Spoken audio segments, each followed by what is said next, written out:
देखिए lease financing में दो पार्टीज होती हैं, एक होता है लेसी, एक होता है लेसर। लेसी कौन है? जो बिजनेस चला रहा है या जिसको मशीन की या कोई एसेट की रिक्वायरमेंट है। ए को किसी एसेट की रिक्वायरमेंट है अपने बिजनेस को चलाने के लिए या कुछ नए बिजनेस को सेटअप करने के लिए। अब लेकिन इसके पास प्रॉब्लम क्या है? फंड नहीं है, बहुत ज्यादा फंड नहीं है, फंड की प्रॉब्लम है। ए के जो बी है उसके पास वो एसेट है जो ए को चाहिए, लेकिन ये इनको एक लमसम पेमेंट करके पूरी एसेट नहीं ले सकता।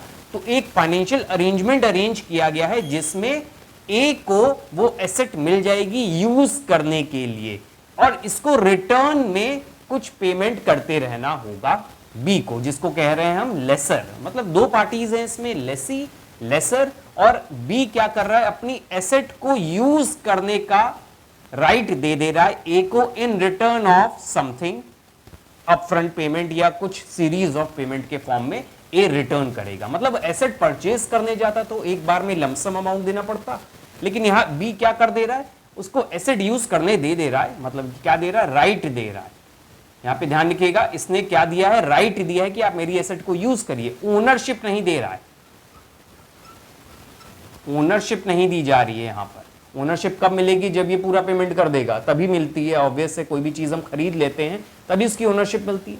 लेकिन यहाँ लीज फाइनेंसिंग में क्या हो रहा है कि बी जो है अपनी एसेट को यूज करने का राइट दे रहा है और रिटर्न में कुछ ले रहा है।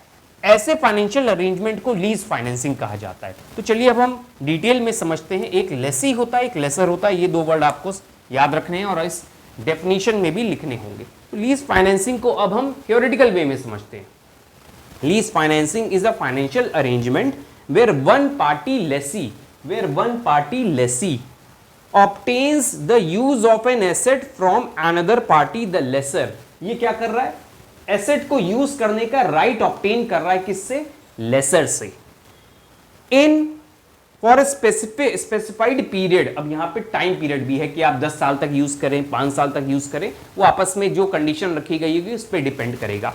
In exchange for periodic payment. अब ये रिटर्न में क्या देगा? हमने आपको बताया कुछ पेमेंट करता रहेगा, सीरीज ऑफ पेमेंट जो हमने बोला, in return of periodic payment. So this financial arrangement is lease financing। अब ऐसा क्यों हो रहा है? क्योंकि इस पास फंड नहीं है उतना, इसलिए ऐसा किया जा रहा है। This method is commonly used। अब ये मेथड मोस्टली कहाँ यूज होता है?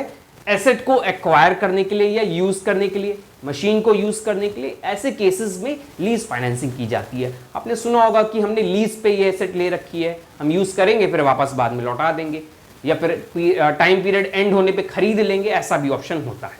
तो चलिए अब हम समझते हैं कि इसके क्या फीचर हैं जिससे हमें हेल्प मिलेगी और डिटेल में समझने के लिए लीज फाइनेंसिंग होता क्या है। सबसे पहला फीचर है ओनरशिप। मैंने अभी आपको बताया यहां पे ओनरशिप ट्रांसफर नहीं होती है। बी ए को ओनरशिप नहीं दे रहा है एसेट का, सिर्फ राइट दे रहा है कि आप यूज करिए एसेट का। ओनरशिप में क्या है? The lessor retains ownership of the asset while the lessee has the right to use the asset.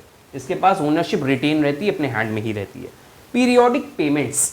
lessees make regular payment over lease term which typically covers the cost of asset, interest and sometimes maintenance। जो lessees होते हैं या lessee जो होता है ये क्या करता है? एक पीरियोडिक पेमेंट करता रहता है बी को।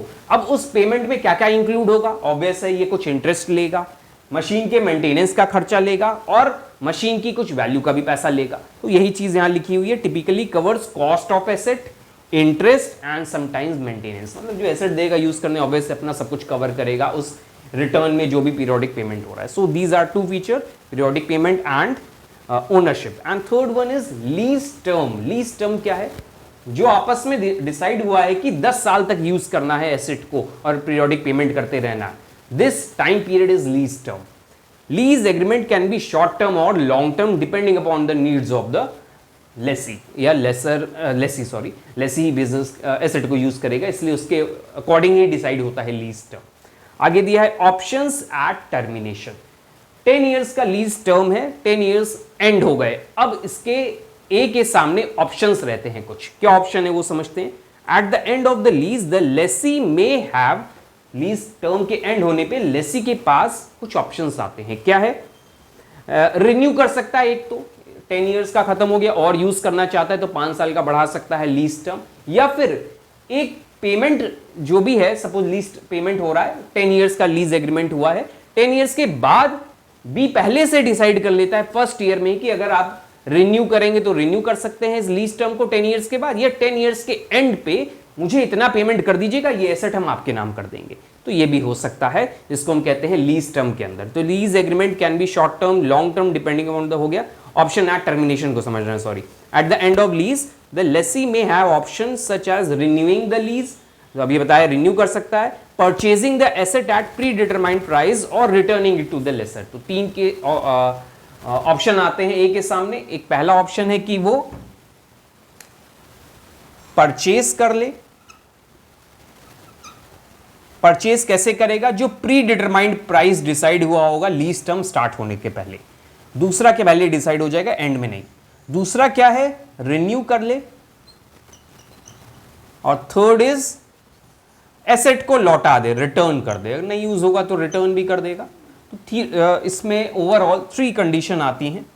आगे आते हैं लोअर इनिशियल इन्वेस्टमेंट। देखिए ये ऑब्वियस है, यहां पे जब लीज टर्म 10 ईयर्स का रखा जा रहा है तो ऑब्वियस है इसको एक फुल पेमेंट नहीं करनी होगी, लमसम अमाउंट में ह्यूज पेमेंट नहीं जाएगी उसके पास, स्मॉल पेमेंट्स के फॉर्म में जाएगा बी के पास पेमेंट, लेसर के पास पेमेंट। तो यहाँ पे जो इनिशियल इन्वेस्टमेंट होती है बिजनेस स्टार्ट करने के लिए, ए के लिए, या मशीन खरीदने के लिए, या कोई रियल एस्टेट प्रॉपर्टी लेने के लिए, तो इनिशियल इन्वेस्टमेंट लो होती है। तो ये भी एक फीचर होता है लीज फाइनेंसिंग का। बाकी टैक्स बेनिफिट और ये सब भी होते हैं लीज फाइनेंसिंग के अंदर।